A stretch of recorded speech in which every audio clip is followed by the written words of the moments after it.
You know they've got a local latex farm, and the owner just so happens to have a tight butt and a long dog, so they used him as the mold. Yeah, it's all locally sourced. Yeah. Oh, that's fucking awesome, dude.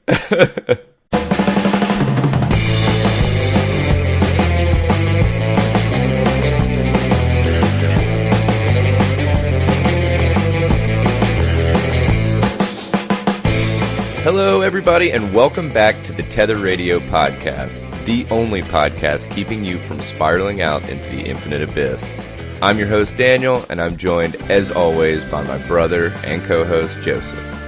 Good morning. Good morning, man. I know that you had an eventful past few minutes. Yeah. Right when you think everything's set up, you break a glass.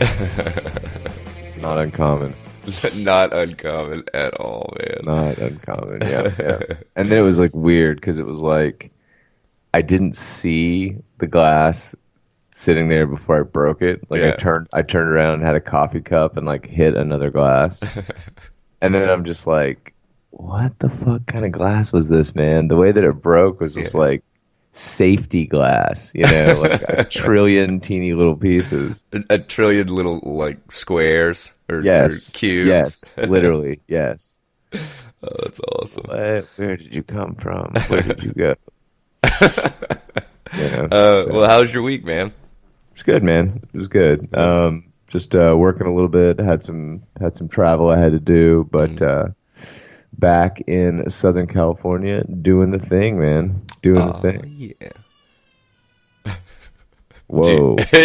Yeah, it totally sounded like he just chamber. yelled, "Hey, Dad." Yeah. Torture chamber. Yeah. But, well, no, it sounds like you're torturing him. Yeah. It's like that false tree in the Princess Bride. Yeah. That they have the whatever, the machine that pulls years of life out of you. I forgot what that thing was called. I don't know. We can find out here. So I just randomly saw a meme this morning, and it made me laugh way too hard. But it was that somebody was petitioning for to call pre-cum pre-nut butter. That's fucking ridiculous. Who are they petitioning? I mean, it was just a meme. It was completely made up. But I was just like, what the fuck? Anyway. So that thing was called The Machine, by the way. The Machine. What was called The Machine? The Machine in Princess Bride, it was just called it was just called The Machine. Yeah. Oh, got you. So yeah, we went out last night to celebrate. Megan got a little promotion, so she was wanting to celebrate. So when I got off work, we went over to a Mexican restaurant and had margaritas, and we split a pitcher of margaritas. And then I know the bartender over there, and so I was asking about this other drink on the menu. That it was supposed to be like a spicy margarita kind of thing. Okay. And dude, I got her to put like extra whatever, it was like Diablo peppers or something that they like grind up or whatever in the back. Dude, it was so good, but it fucking lit me up, man. Like, it was so hot, but it was like somehow refreshing at the same time. So, but it was good. Yeah. What is a Diablo pepper? I don't know, because I asked her, I was like, so do you have any idea like where it falls like on the Scoville like whatever spectrum? Is it above a jalapeno? She was like, I think it's above a jalapeno but below a habanero, so it's not like crazy hot, and I think that it's just a little bit more flavorful. Honestly, it tasted really good. I kind of want to try to implement some Diablo peppers into like some normal dishes that we make at the house. But anyway, so So we had that stuff. Then we came up to the house and we were just basically waiting for Finn to go to bed. Because, I mean, this was at like 5:30, 6 o'clock, you know. Right, right. Well, so we sat there and like ate chips and stuff, ended up not eating dinner and then proceeding to take shots once we got up to the house. So Megan is sipping some Pedialyte and water. She feels not too hot today. So, but we celebrated appropriately. So that's awesome. That's awesome. I was actually the DD last night at the wedding. Oh, so. really? Oh yeah. So I had some Coca-Cola and water, and it was delicious. Yeah.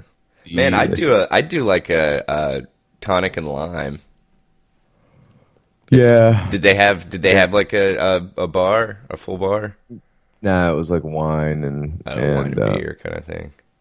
Yeah. Gotcha. Yeah. Gotcha. So All it right. was all good though, man. All good. So your week was lit. Yeah, it was good, man. Yeah, right.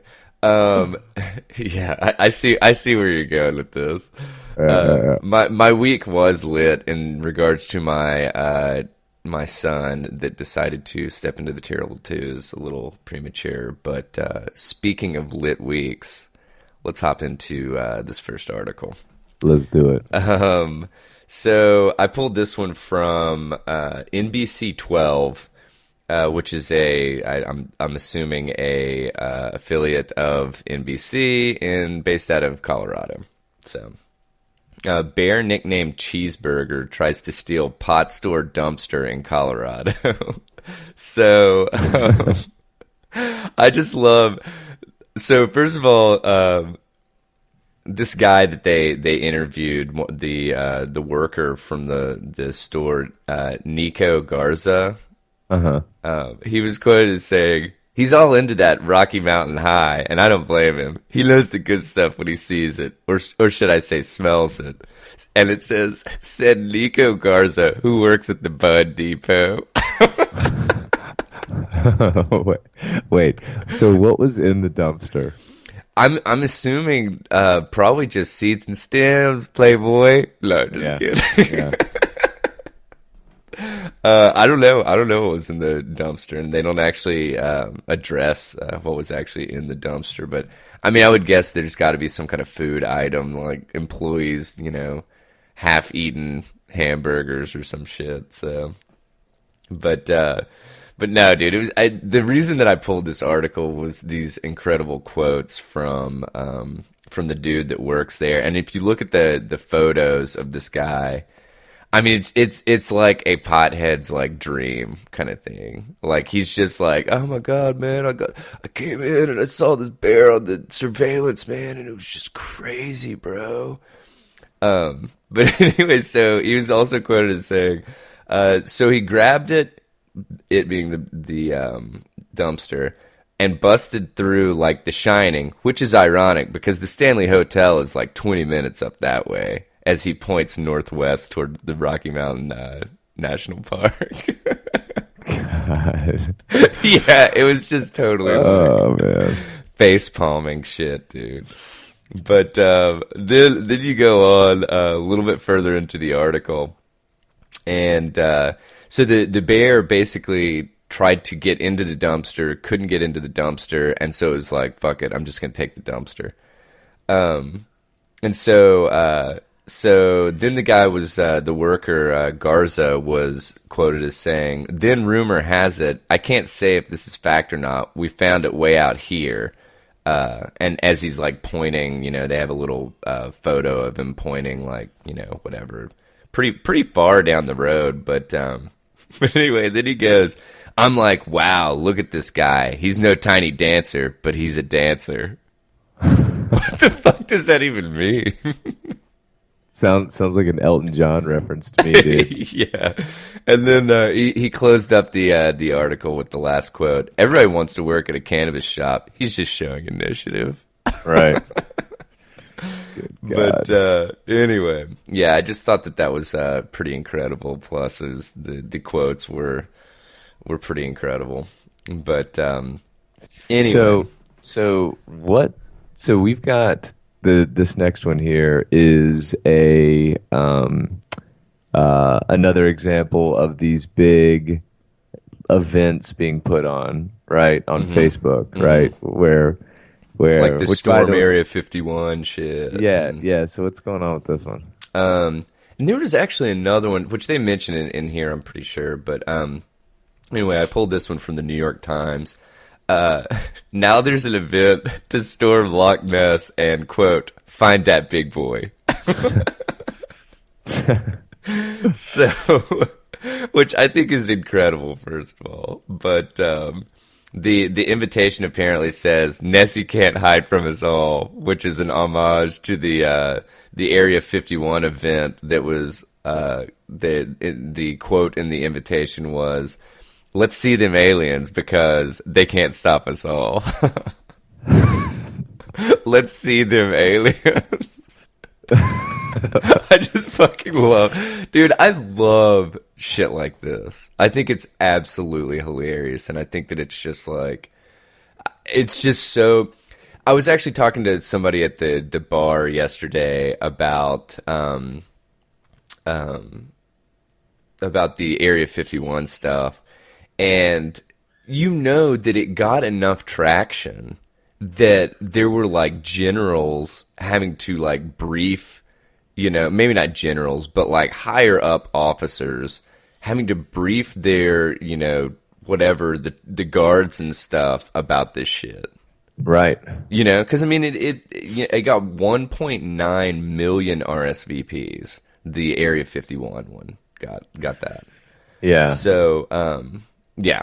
But anyway, there was another one, and it's so funny because they're obviously not treating this seriously, but the Gemma McDonald, spokeswoman for the Lifeboat Institute, said there's really no need to storm Loch Ness, given that it's open to the public 24/7, 365. So, yeah. So they're gonna get around the lake and just beat him out of there, huh? Yeah, exactly, dude. I don't know. I don't know what Nessie's into food-wise, or if you could bait Nessie, but anyway. Oh, dude. Well, we'll see what emerges next. What there's got to be, maybe they'll go up to Northern California and go find Moloch, or what's the Oh, are you talking about the Bohemian Grove? Bohemian Grove thing? Yeah, Moloch. Yeah. Because they can't stop us all, man. That's right. Well, we'll find hey, that big boy. Anybody that out. RSVP'd to this event, if you're listening to this show, get out there and find that big boy. Find that boy.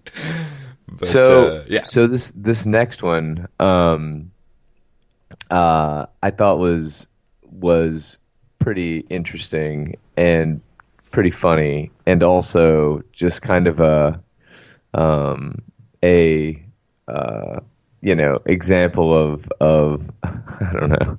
I read more about this article once you posted it, man. Yeah. And it was just like it's so absurd what they said happened here. So the article that I'm referring to from Gizmodo, Trump stands next to Photoshop presidential seal that reads 45 is a puppet in Spanish, right? Mm-hmm. And so Donald Trump gave a speech at let's see, where was he exactly? To young Republican activists in Washington, D.C., right? Mm-hmm. The event was hosted by Turning Point USA, which is a conservative group, right? Mm-hmm. And he is giving this chat in front of a presidential seal that is a parody of the presidential seal, the actual presidential seal, and it is and it's a parody that reflects that is supposed to poke fun at Donald Trump. Yeah. Right. So the eagle in the middle has two heads, which that's not the case on the actual presidential seal. Mm-hmm. And in one talon, it has golf clubs, and in the other one, it has dollars, I think. Yeah. And then instead of saying e pluribus unum, it says 45 es un titiera, right? Yeah. Which means 45 is a puppet, right? Hmm. Now, here's something that's funny. So this was behind Donald Trump. He's given this speech. Hmm. People noticed pretty quickly, and so the graphic designer. So this is as I was reading through this. I didn't know if you took this from the original article, Hmm. but there's a graphic designer that made this, right? Hmm. A guy named Charles Lezzett, right? Hmm. Or Lizzo, Lezzett, something like that. Hmm. And he says that he has no idea at all how that got up there. Because so apparently this has been around for a while, Yeah. right? Okay.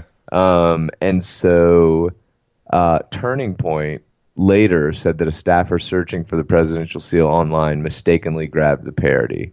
Yeah. Of course, that's bullshit. Yeah. Of course, that's bullshit. Yeah. But I also read that Turning Point fired an intern for doing this, Yeah. right? Yeah. So it's just we've got this in our article, so you can take a look if you haven't seen it. But he gives this speech in front of this fake presidential seal. So what do you think? Is this a big deal? Is this not a big deal? Is it like, to me it's kind of like, how in the shit is the president of the United States giving a chat and people aren't like double checking this? Like, that's a Yeah. little weird to me, you know? Yeah, and that's kind of my take on it, man. I think that I don't know. I think that it's actually pretty incredible. Even if you don't like Donald Trump, the just amount of just disrespect for the president, the sitting president of the United States. I think it's incredible, like the level that we've gotten to at this point. You know, Yeah, but I think that's culture generally, man. really. Not to defend this. I mean, but it's like you're always going to have, people that are, whatever, throwing whipped cream pies at politicians. People that are, there was the kid in Australia that was taunting some Australian, PM or whatever, or Yeah, not PM, but some member of the legislation or the legislator, the legislative body, I guess, yeah, in Australia, and the guy, like, hauls off and, like, punches the kid or whatever, right? And yeah. so it's like you're always going to have like this taunting, but Hmm. I think that the thing that is kind of interesting about today's society Hmm. is like everything is just kind of like a race to the bottom. Yeah. You know what I mean? I mean, not to sound like a total granddad here, but like, I mean, people wear like athleisure around as like normal clothes, Yeah. like nobody's off limits. Like everything, people feel like that they can, say whatever, whenever, and to a certain extent, that's not necessarily, a bad thing. But I think respect for politicians generally. Hmm. I mean, I don't have any data in front of me to support this, but it's got to be at an all-time low. Yeah. I mean, Yeah. just people like, on Twitter, whether it's Boris Johnson or Donald Trump or even AOC or whatever, that are just saying shit like somebody tweeted that AOC deserved a round. You know what I mean? Hmm. Like, did she deserve to be shot? Which Yeah. is fucking absurd, Yeah. obviously. Yeah. So it's just like, no, I mean, I guess you could argue that a congressperson is at a different level than the president of the United States, but I just Hmm. think that, like, in general, respect for public offices is like absolutely at an all-time low. Yeah. Well, and I guess kind of the accessibility of these people has, kind of been opened up, especially with everybody. Well, I guess with social media being such a just such a big player these days, and everybody being on that. I mean, it's like, I mean, hell, if you want to, you can tweet and mention the president of the United States, you know?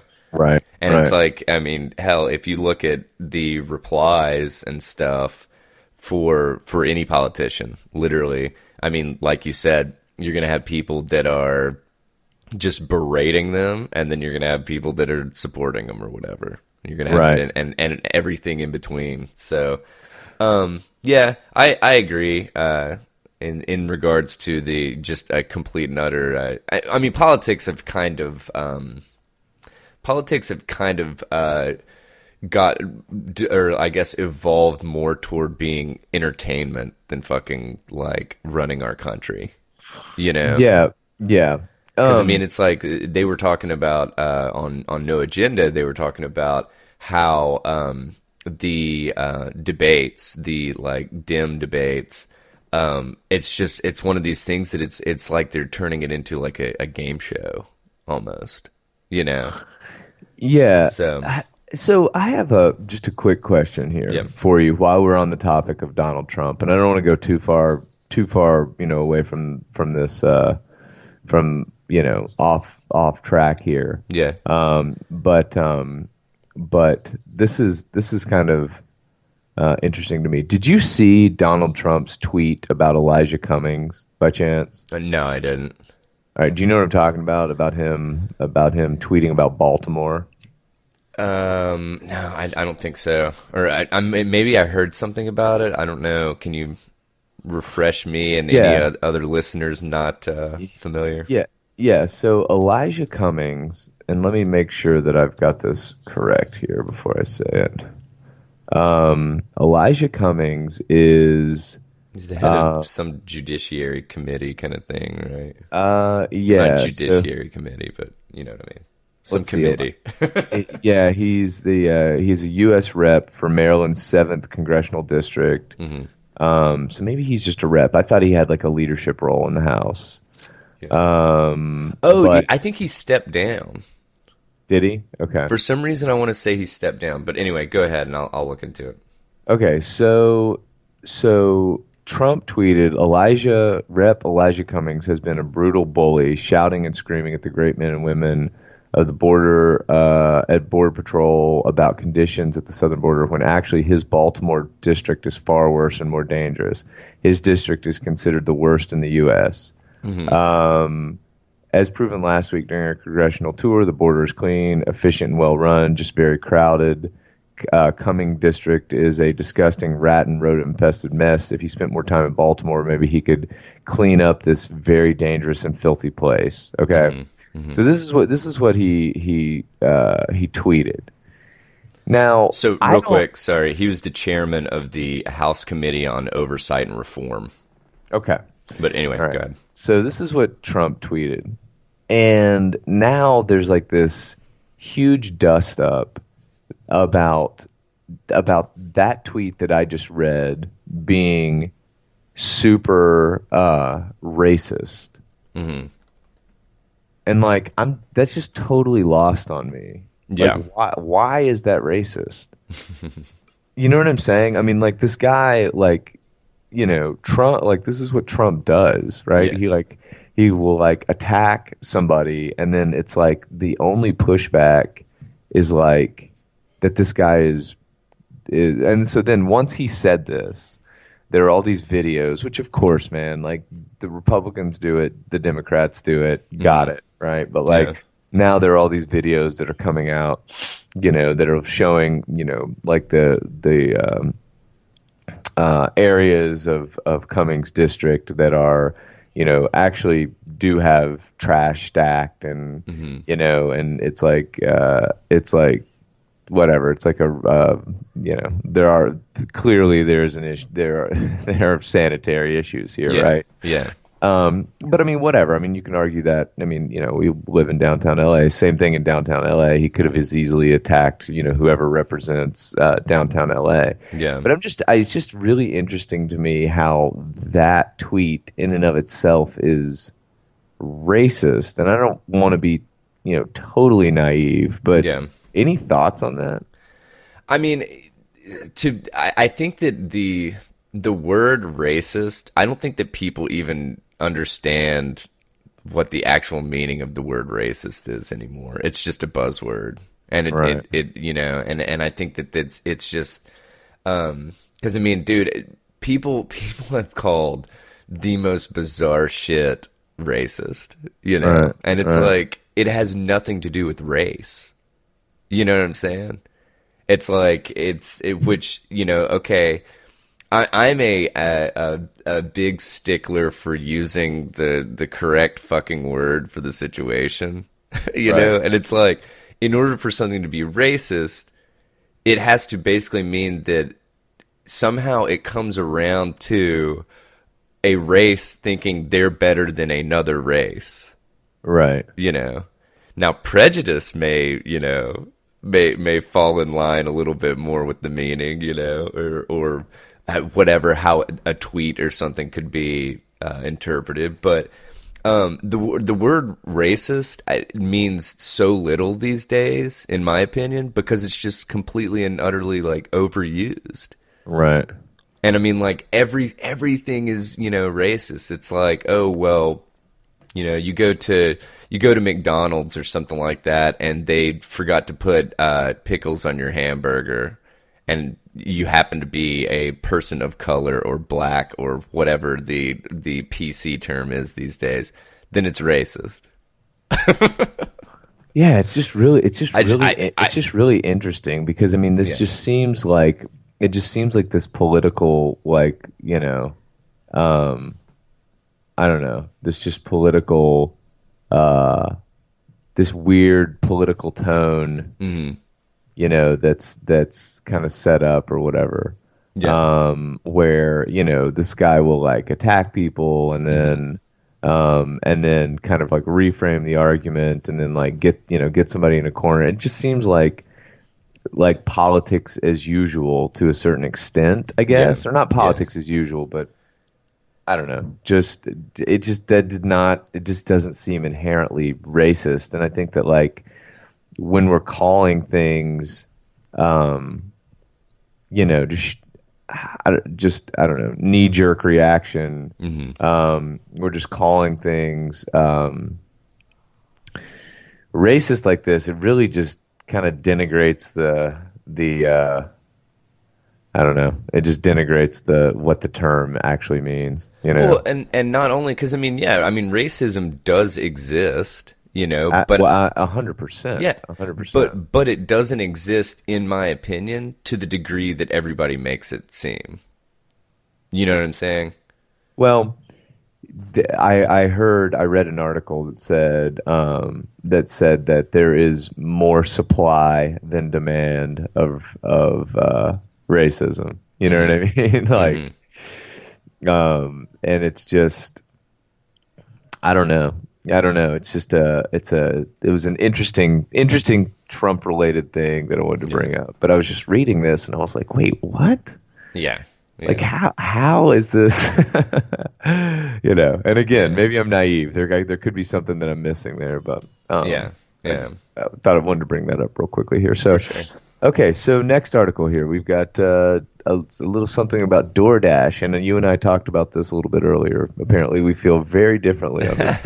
So this will be an interesting conversation. Yeah, yeah. So, and we covered, I think on a previous episode, I can't remember which episode or what company we had kind of highlighted or showcased or whatever in regards to this. But I pulled this one from The Verge. Delivery apps like DoorDash are using your tips to pay workers' wages.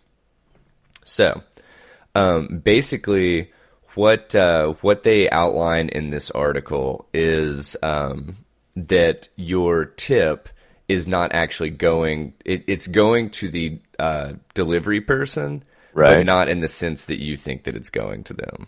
right, So basically, what and I actually had to kind of read up on what I wasn't familiar with this thing. Let's see, it's called a let's see, what the hell is it called? Oh, a federal tip credit, which Okay. allows restaurants to pay tipped employees as little as $2.13 an hour, as long as their tips make up for the shortfall and basically brings them up to the minimum wage.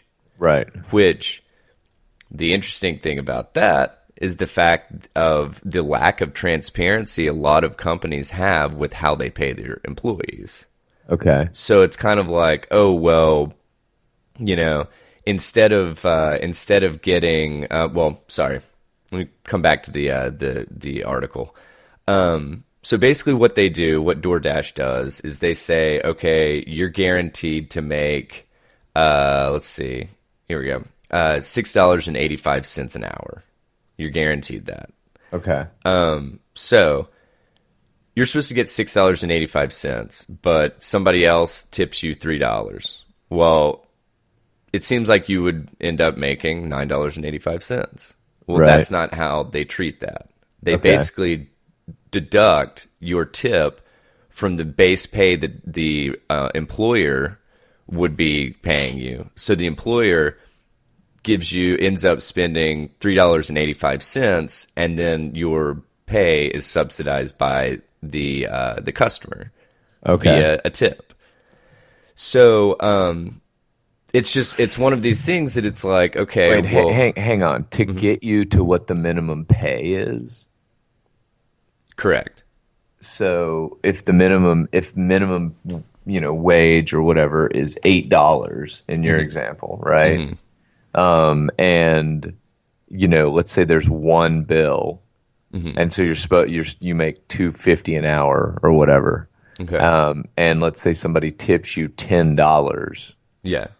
then you're saying that the restaurant actually takes a credit on that $10 Well, on the most likely. $8 on the Most $8 likely. to get you to the 10. So you still get the 12. It's just who gets credit for paying for it type thing. No. You don't get the 12. Okay. So basically, we'll use round numbers. So $6. You're guaranteed $6 an hour. Okay. Okay, or $6 for a delivery, Okay. and you make the delivery, and they tip you $3. Okay. You're not going to get $9. What you're going to get is $6, and Okay. so you're going to get the full tip, and then the restaurant or whatever service you work for is going to pay the minimum to get you up to the minimum. Okay. Does that make sense? Yeah, you're saying okay, say it one more time. So they tip you $9. So if you're supposed to make $6 and they tip you $9, you're still going to make $6, and the restaurant's or the service is going to make an additional $3, Okay. and basically the customer has completely paid your wage.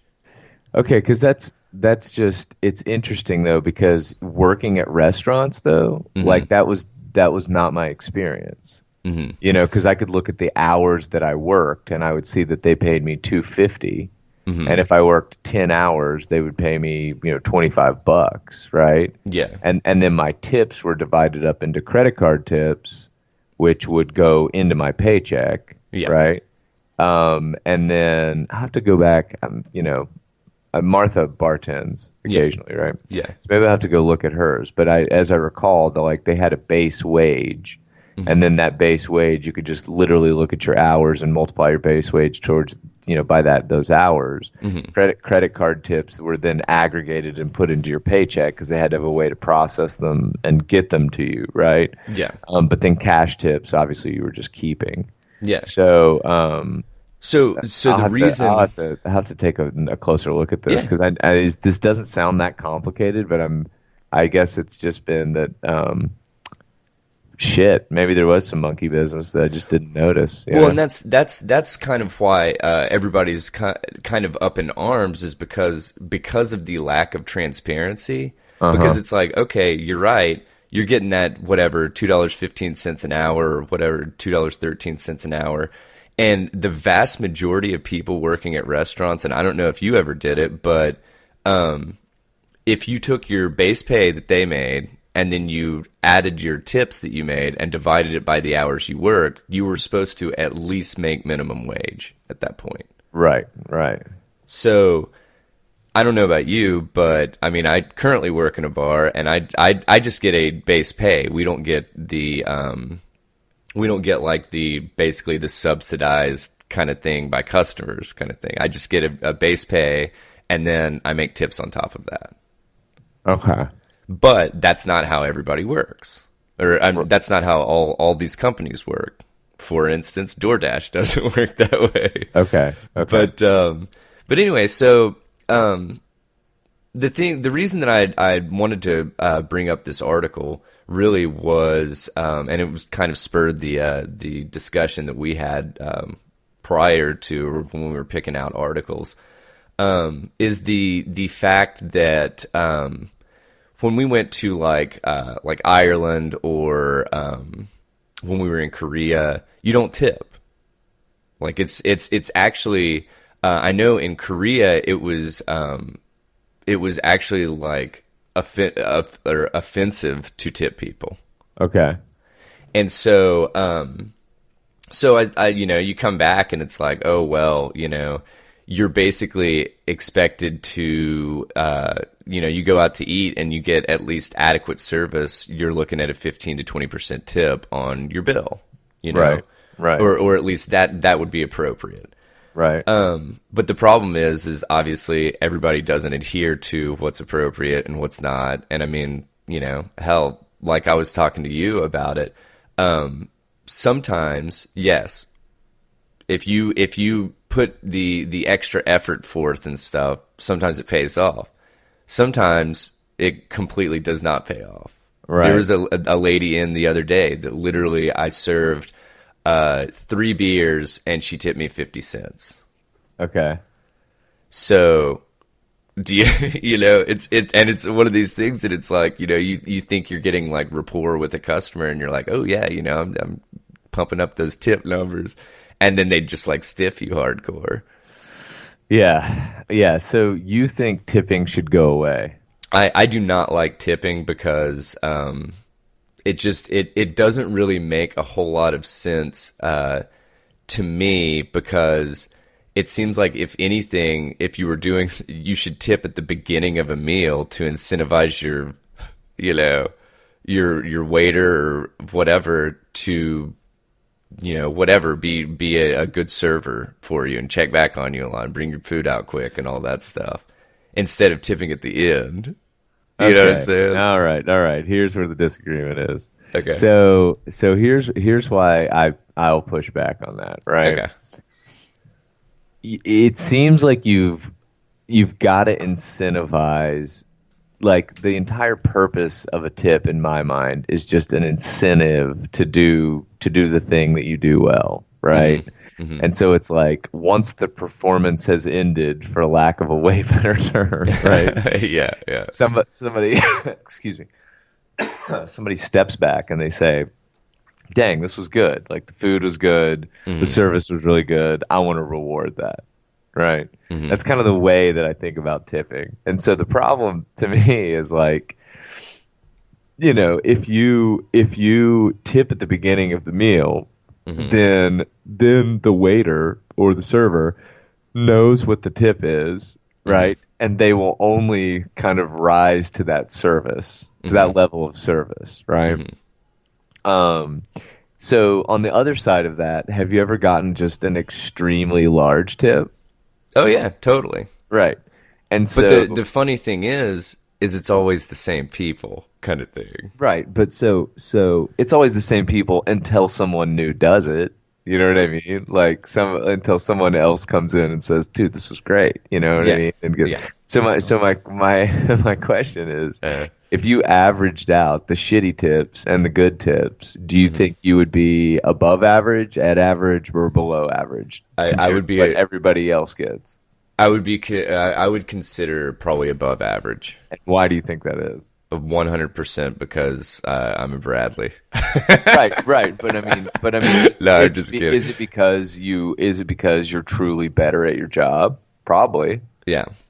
You know what I'm saying? So I just think that like that's the incentive of there's not a right answer here, Yeah, obviously. yeah, But I think the incentive and the reason that I like tipping hmm is that, if I and I that, I'm not a big restaurant person, right? yeah, I don't really go out and, critique the wait staff and whatever. I don't really give a yeah, fuck. Like I'd rather just, cook in or do something that's just kind of, do something that's, um, you know, um, what's the word I'm looking for? That's kind of like a counter service, right? hmm But it just seems like that the idea of tipping is like, you reserve it as uh, like you reserve it as a I don't know, as something that is truly a reward to thank someone for their effort. hmm Now, I unfortunately with things like the DoorDash, mechanism and hmm apparently what some restaurants use, other people don't see it that way, namely the restaurants, right? hmm But it's like, dude, I don't know if you guys see this in your neck of the woods, but we definitely see this out here. hmm You get a coffee. You order hmm a goddamn coffee. You scan your credit card or debit card, yeah, and there's a pop-up screen, especially for people that have like, if it's not like a Starbucks or something, yeah, for people that just have these little, payment terminals. yeah, You scan your fucking credit card to buy a coffee. They turn around, they're like, "Let me get your signature," and it says, "How much would you like to tip? 15%, 20%, or 25%, yeah, or no tip?" yeah, And it's like, wait, what? yeah, You know what I mean? So like, you stood here and just took my order. I just told you what I wanted. You just punched it in the computer. I'm not tipping you fucking 20% for that. You yeah, know? yeah. So But that's the thing is it's like that's what's expected at this point. Is like I mean like do, no shit. but do you think? Okay, so do you think? So I get that. I understand that. I understand what you're saying, and I don't necessarily And it's disagree. like when you hit that no tip thing and walk away, they're like, "Man, what an asshole." Yeah, well, and I think But that's I agree with you. Why the fuck should I tip this? You didn't do anything. yeah. I mean, and that's the thing. It's like it's not. Um, I don't know. It seems like tipping. If somebody is really good at their job hmm and just you go out and the experience is just really excellent, Yeah. it just seems like that there should be a way for you to reward them for that. Yeah. And it seems like that if you did it before the meal, you would be rewarding somebody before you knew what had been given. Yeah. And Yeah. it also seems like that the power, and this pains me to say, hmm but the power should really truly be with the customer. hmm You know what I mean? Like they're the ones that are there, like expecting the thing. Yeah. Like they come into the establishment and expect the good service and whatever. And Yeah. it's like it's a total challenge because it's a push and pull, and like dealing with the general public is absolutely challenging. But Yeah. anyway. So it's Well, just so it's and the interesting. yeah, the other thing is kind of still around this discussion, but in my opinion, there should just be there should not be a tip credit, a federal tip credit kind of thing. You know what I'm saying? So that it's like the restaurant or whatever should be required to pay you minimum wage, and then you should get tips on top of that. Yeah, yeah. You You know know what I'm what? saying? You know Because what?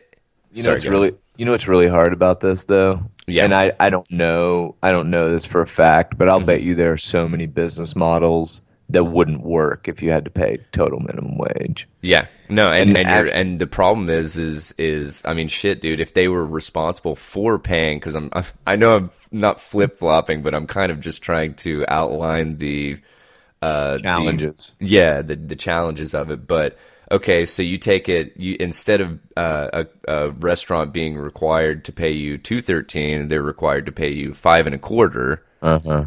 Everything in the restaurant is going to be more expensive, period.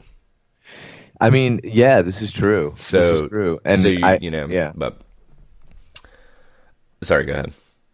yeah. I mean, um, It's kind of like the discussion about McDonald's paying their workers whatever, like $12 an hour. I mean, they if that was the case or whatever, then probably the employees of McDonald's wouldn't be able to afford eating at McDonald's. Yeah, man. You know? Yeah, absolutely. Absolutely. I mean, but people don't I mean, this is just generally, right? Yeah, yeah, Restaurant margins are pretty thin, now on food, alcohol, huge margins, yeah, right? yeah, But it's interesting because as we move closer to this like $15 an hour minimum wage thing, yeah, dude, we are going to see so many fewer jobs generally that are available. yeah. Because there's just no way that restaurants can afford that. I mean, we have some friends that own, like 7 or 8 restaurants. Mm-hmm. And I mean, dude, think about that. 7 or 8, and like each restaurant averages, like staff that kind of rotates in and out, probably 30 or 40 people. Mm-hmm. That's a lot of people. Yeah. It's a lot of fucking people, dude. And they do rely on tips to subsidize to be able to just have like full staffs, right? Mm-hmm. Yeah. And so for the entrepreneur or the business, these are small bars, not small bars, but it's not a chain. Yeah. Yeah. For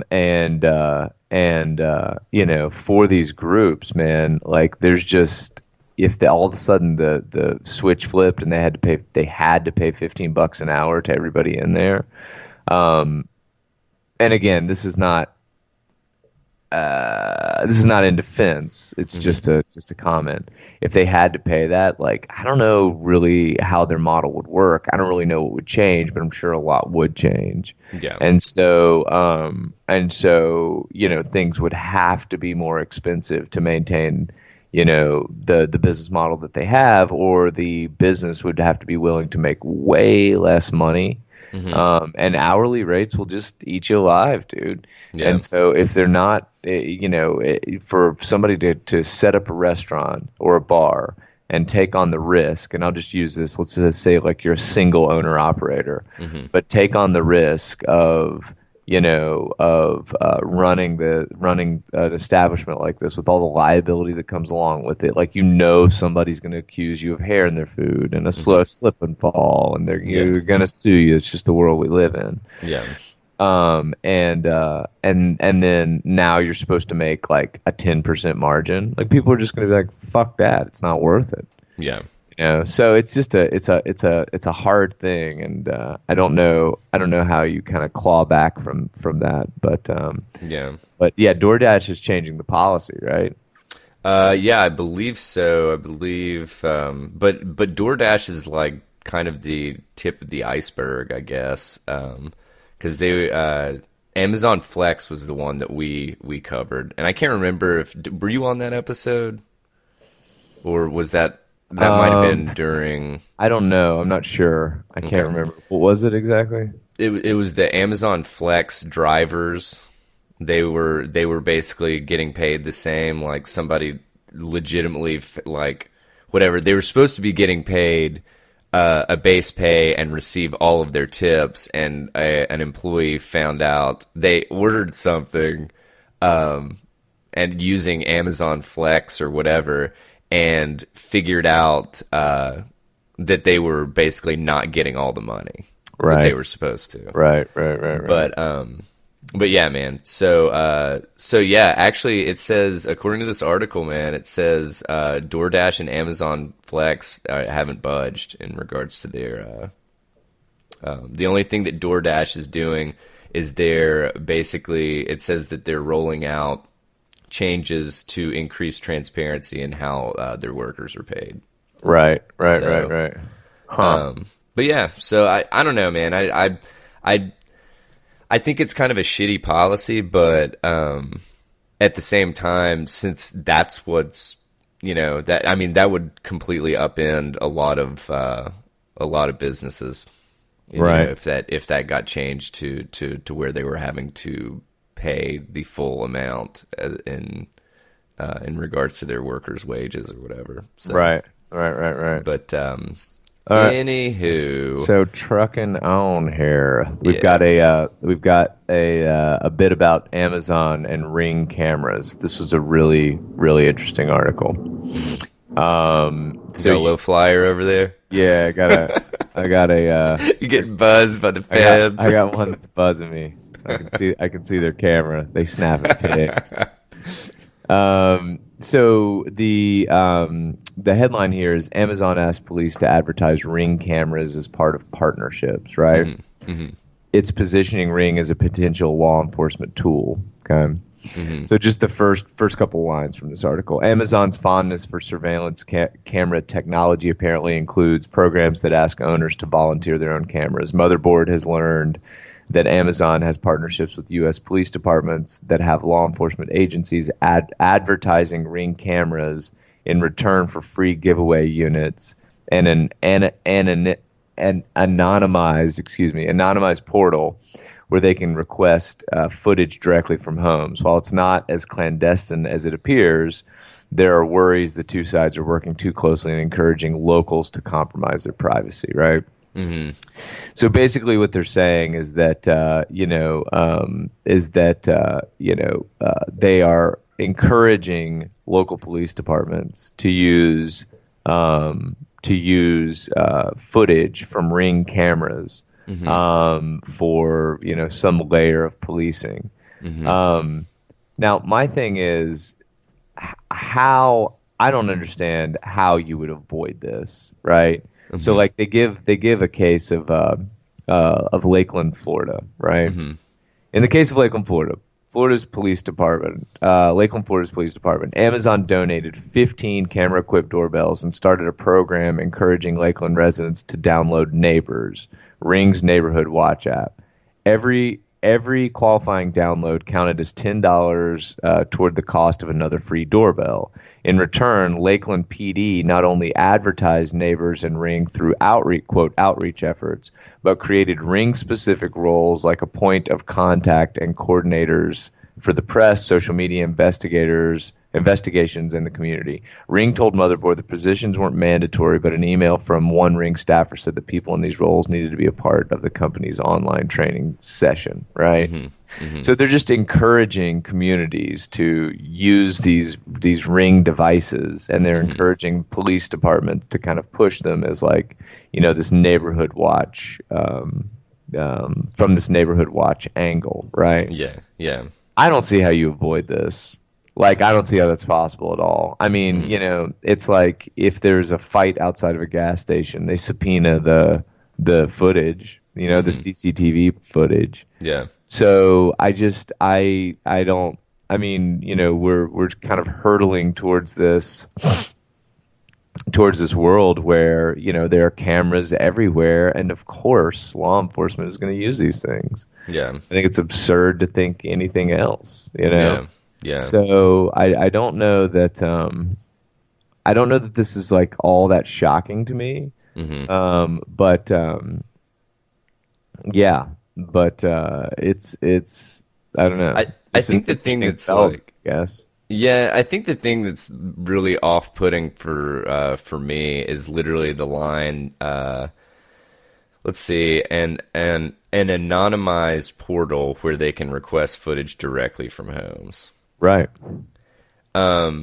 Yeah, I completely agree. Obviously, if it's in a court and it gets subpoenaed and everything, then yeah, that makes sense.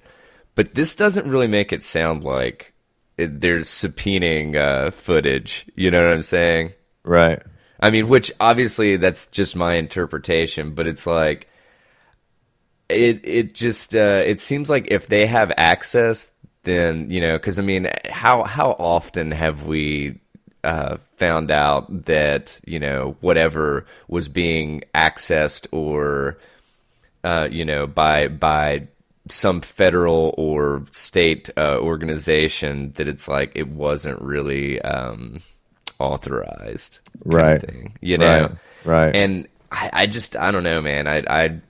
It's weird to me. I mean, it makes sense. I understand the, whatever, I guess, trying to bring a community together and, trying to, whatever, get enough of these Ring cameras out there that they can kind of, whatever, feel safer, for a neighborhood watch kind of, from a neighborhood watch standpoint.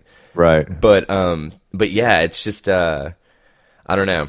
It's just weird that it's, cause I would guess these are all Wi-Fi enabled, right? Oh yeah, absolutely. So yeah, which in my opinion is that's another vulnerability. So, for people maybe that aren't with the police department accessing your Ring camera, Yeah, So, yeah, but I mean, this is the race, man. yeah, It's the security race. yeah, You've got it's going to be cat and mouse all the time, right? hmm Uh, there will be one advancement, and then bad actors will take advantage of that advancement, and then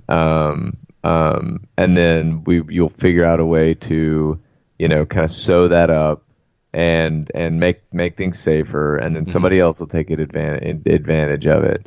hmm So it's just, I'm with you, but it's like this is just we are headed into such bizarre territory, man, here.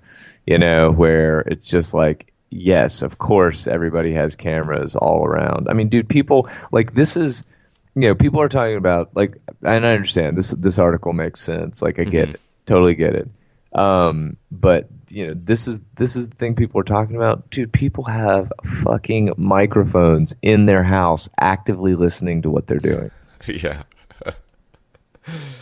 Oh my God. I mean, Yeah. Well, I mean, shit, dude. Well, everybody does. If you have a smartphone, you have a phone that's actively listening. I yeah, yeah. guarantee it. So. Absolutely, man. But it's just that is just such a trip, dude. Yeah, Such a trip. it really that is happening right now.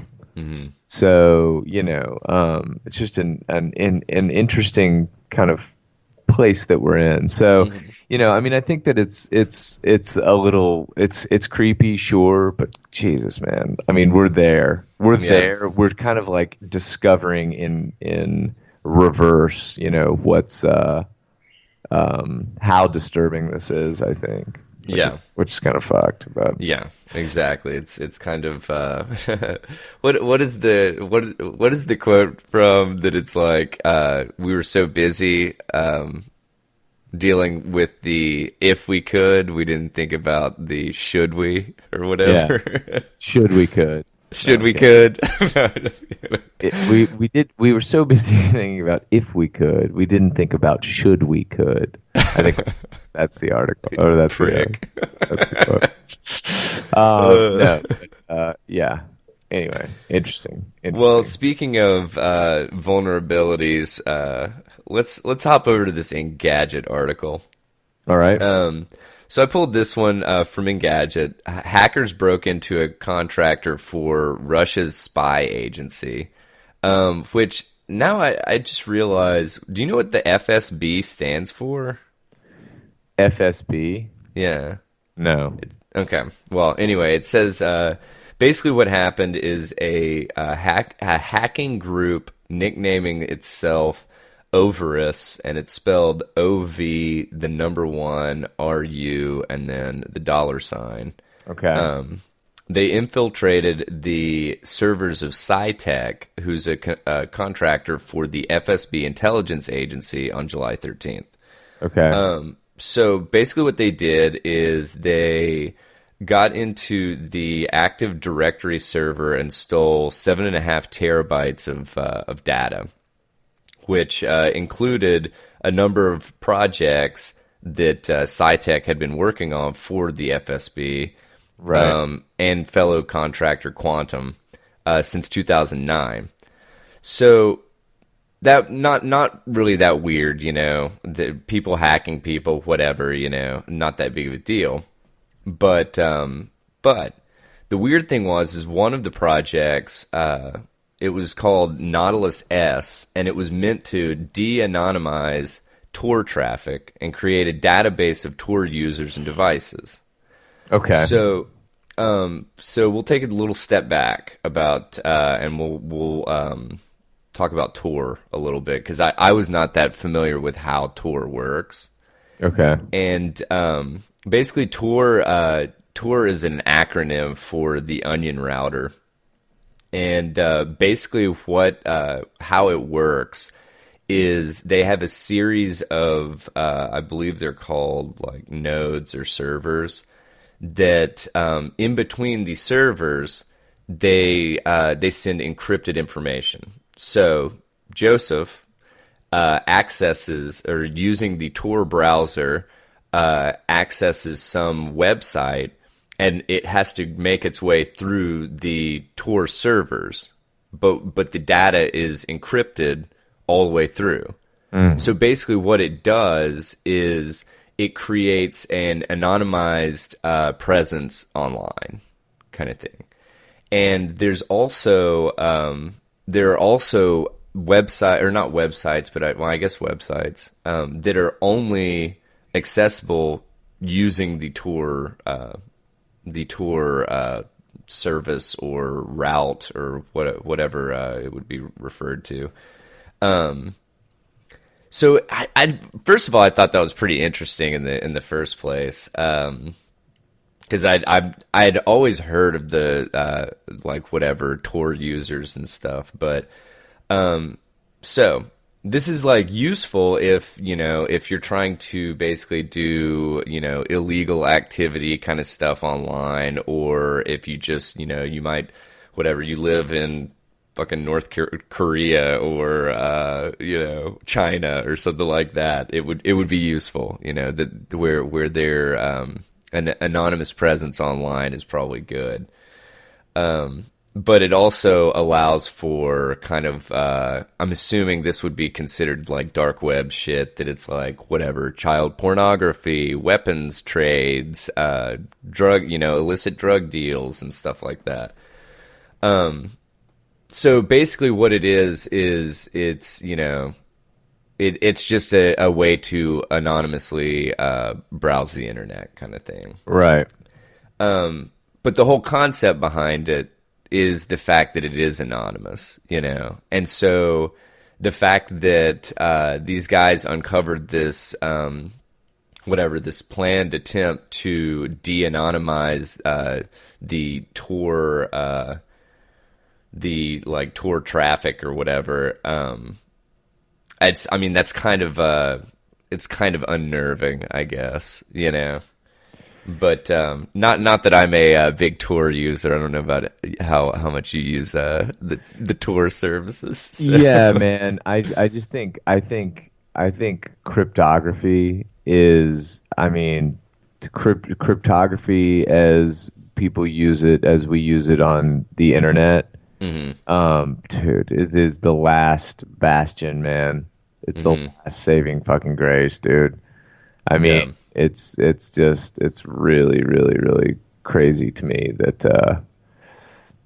that's where we are. But like Tors are important, VPNs are important. I think actually VPNs use some sort of process that is analogous or the same.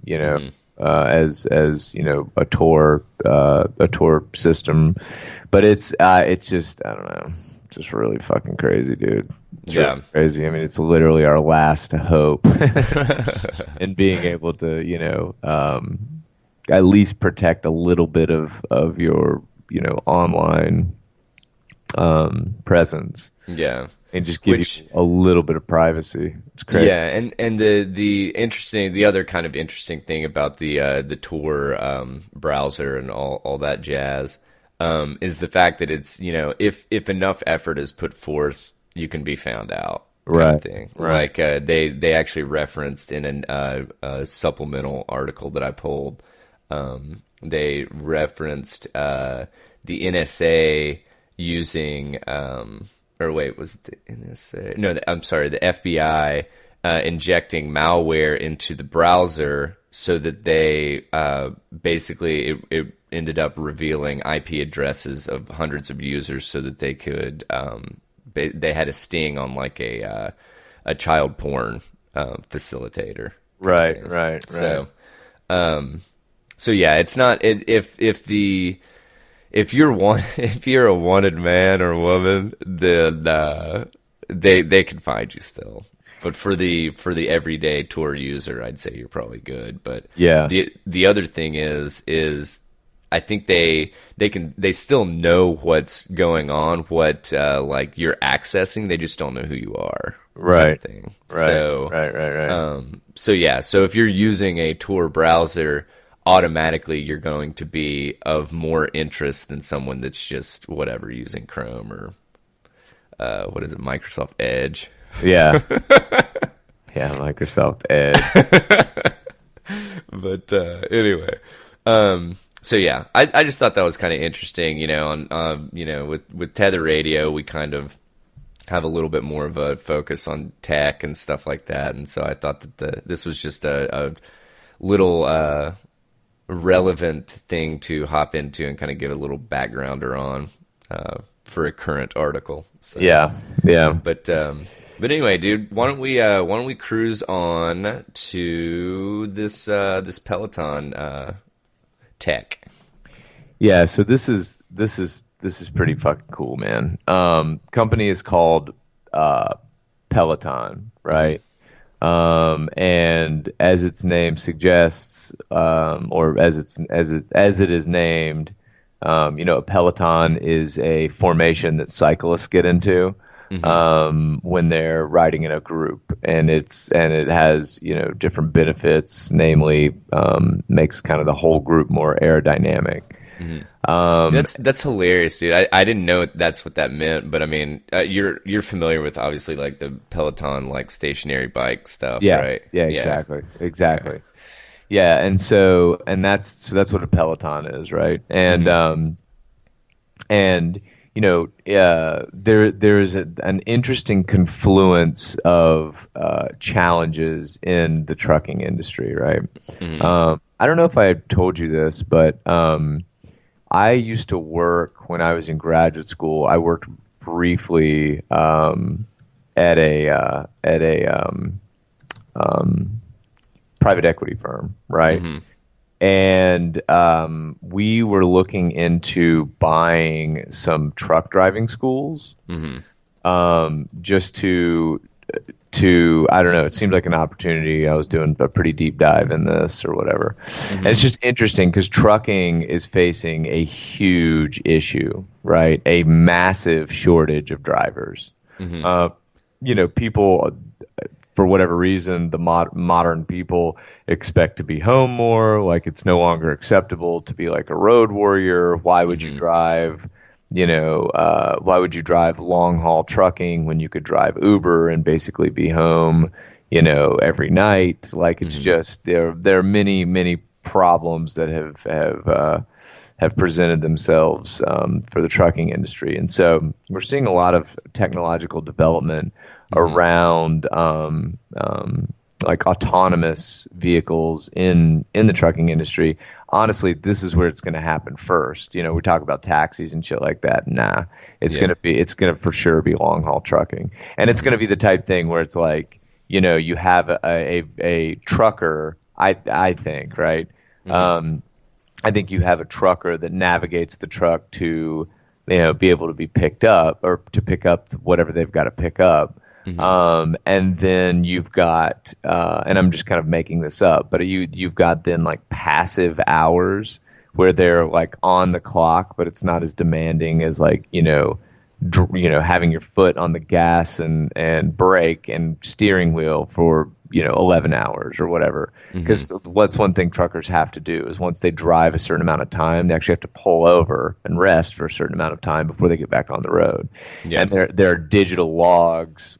Some are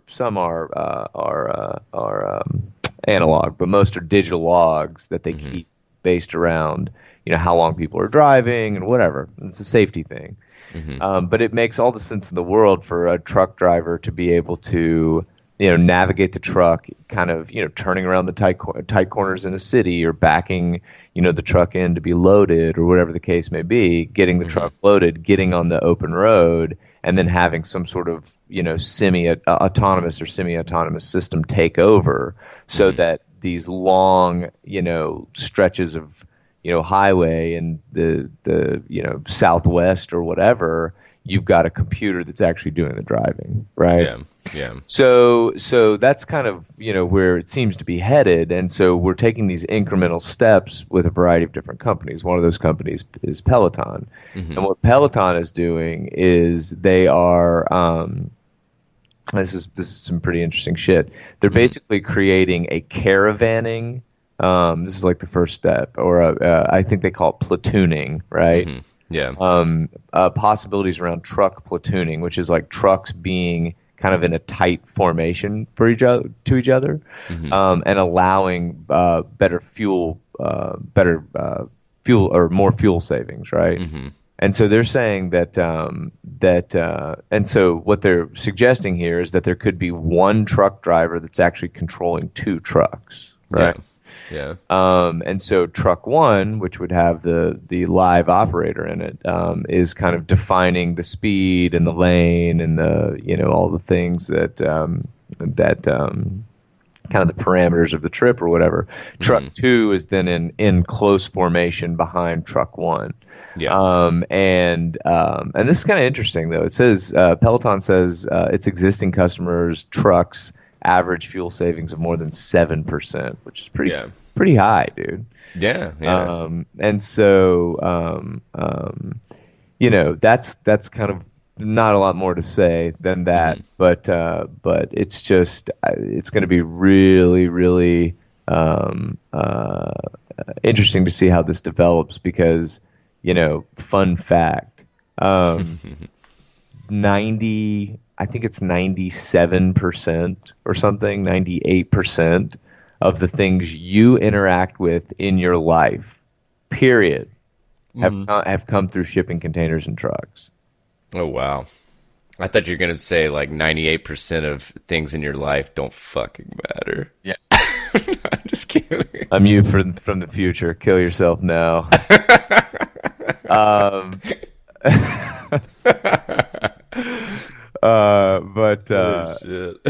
Yeah. So that's pretty crazy, though. Literally, I mean, that makes sense, though. I mean, shit, very few items that you interact with probably came from the same area that you're in. So, well, that's exactly right. So your farm to table can pound sand, bro. That's not so you're telling me this double-ended dildo that I'm playing with right now? It could be American made, man. So you're telling me that this butt plug long dong combo that I picked up at the farmer's market came through a truck? Man, mind blown. Yeah. They've got a local latex farm, and the owner just so happens to have a tight butt and a long dog, so they used him as the mold. Yeah, it's all locally sourced. Yeah. Oh, that's fucking awesome, dude. Oh shit. Well, honestly, I'd love to getting back to the actual article.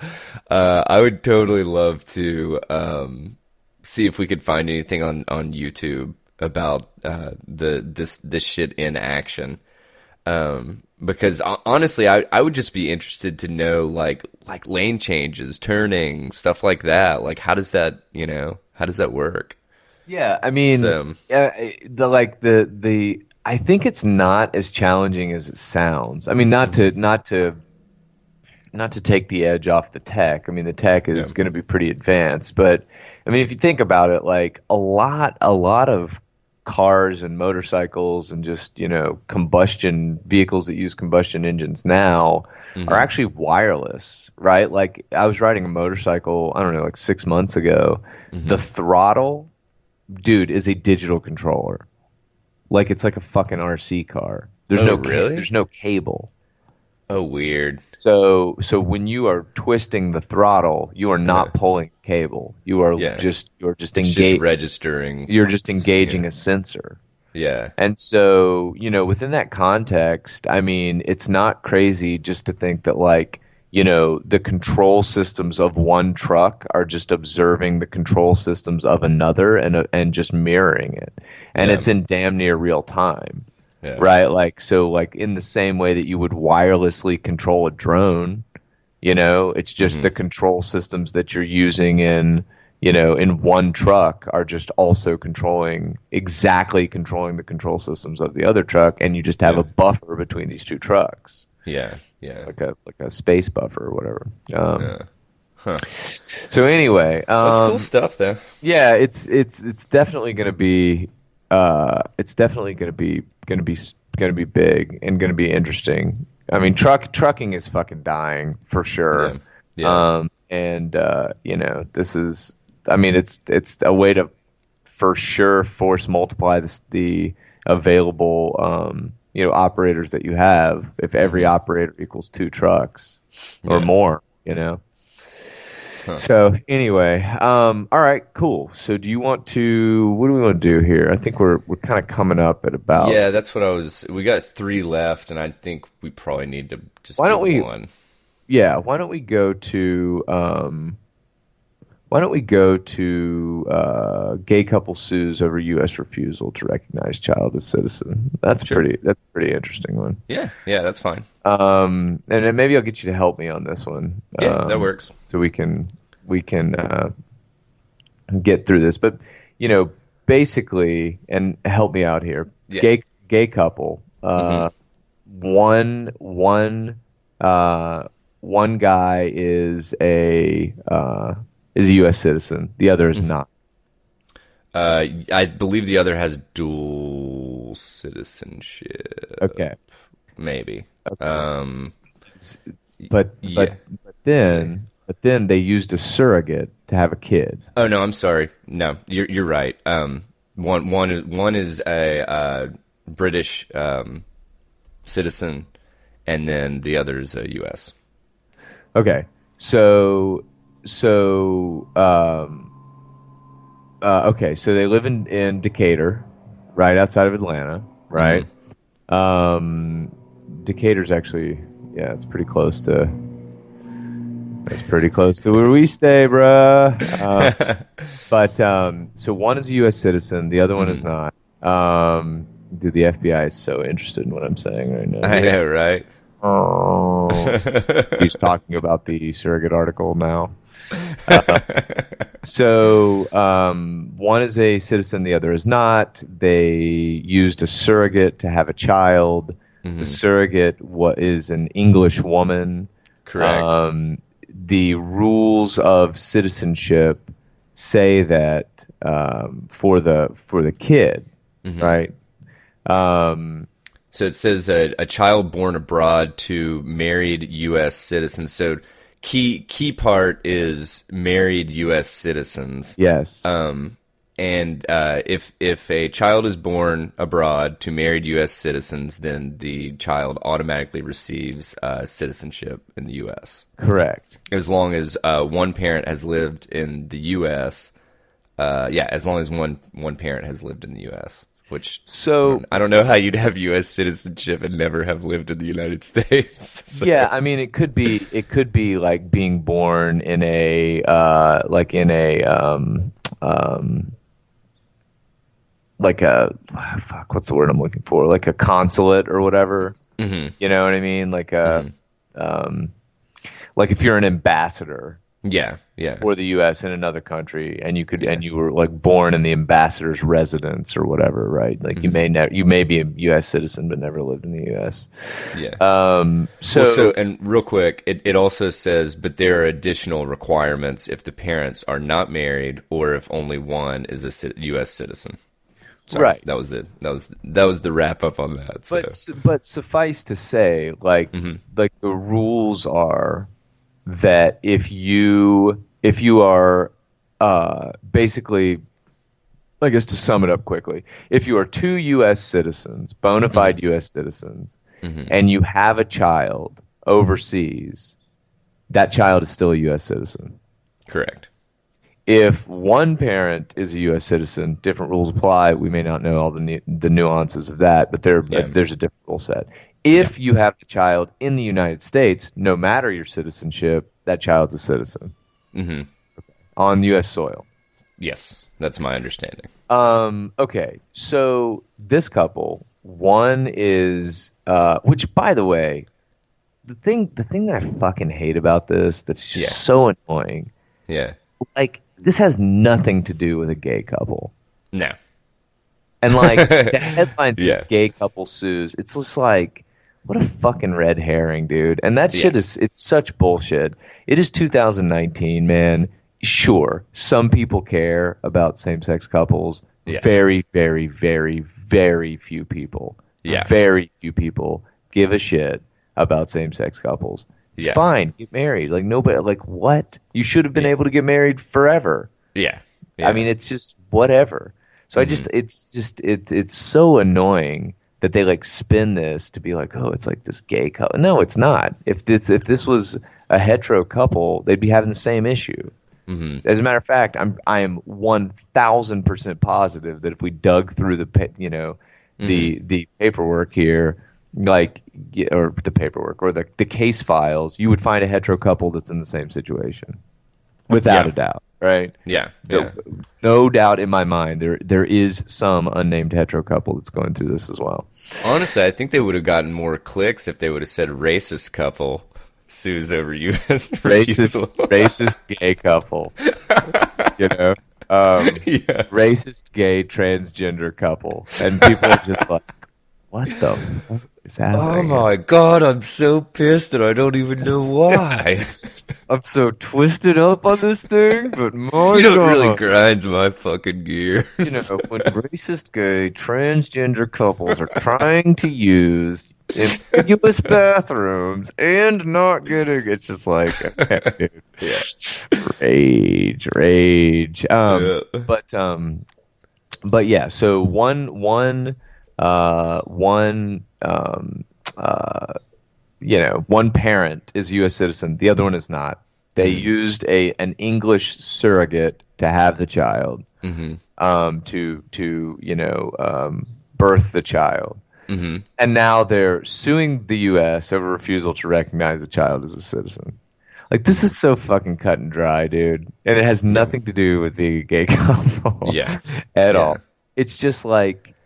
But that's the world that we live in these days. Is like, if this gets denied or if they don't win this court case, then it's going to be spun. I would think it will be spun. Oh, it's because they're gay, or something like that, dude. Yeah, I mean, I think that like, you're always going to have people like bitching about things, right? Yeah. But here's the truth: these two dudes should have done their fucking research. Yeah. They should have had an American citizen be the surrogate. They should have done this in the United States, and I get it. Like, maybe you didn't know anybody or whatever. This lady was like willing to do it, or, I understand. There's like a huge social element here. But to me, this kind of reeks of like, oh, I didn't think of that. And now like you're in this situation and you're just like, so it's like, go through the fucking proper steps to make the kid a citizen. There are a series of steps that you can take. So take those steps. Yeah. But it's like this, total lack of accountability is just so, and I don't use this word lightly, zany. Zany. Fucking A, dude. I don't know why, but the first person that came to mind when you said zany was Weird Al. That's his picture is in the dictionary when you look up zany. He is a zany motherfucker for sure.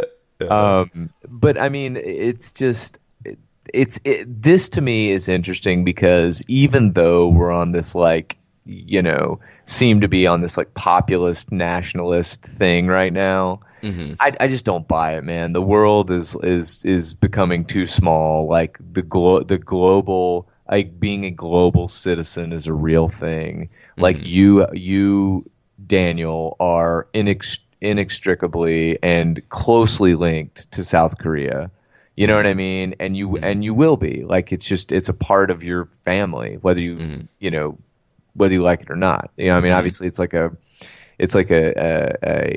extended part of it, but it's like, you know, people who you will be close to and will remain in contact with in South Korea. Like that's real. That's a real thing. Yeah. Your son will have, you know, will take some sojourn to South Korea to like discover roots. Like that will happen, right? And so it's just, and that's like one small example of the reality of like how small the world has become, and the fact that we're like these, for the most part, global citizens, right? Like it's easy to get a passport spun up, and more people than ever are traveling and whatever.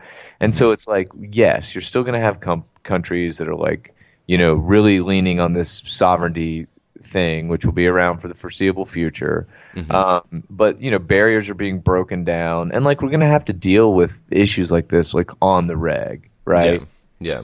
I just think that this article is just, I like the article because to me it kind of tugs on a string that, you know, is going to become increasingly, this topic is not going to go away, and it's just going to become, you know, it's going to become increasingly like a thing that people are dealing with, like citizenship and like the fluidity between, you know, dual citizenship and like, you know, these complicated things, dude, right? With you know, like if you source an egg, for example, from a non-U.S. citizen, like what does that mean? I don't know. You know, does it just mean that like wherever the live birth, as the law is written, wherever the live birth occurs is really what we're concerned about, right? Like the genetic material of the kid and who that genetic material is linked to, and their citizenship is what matters.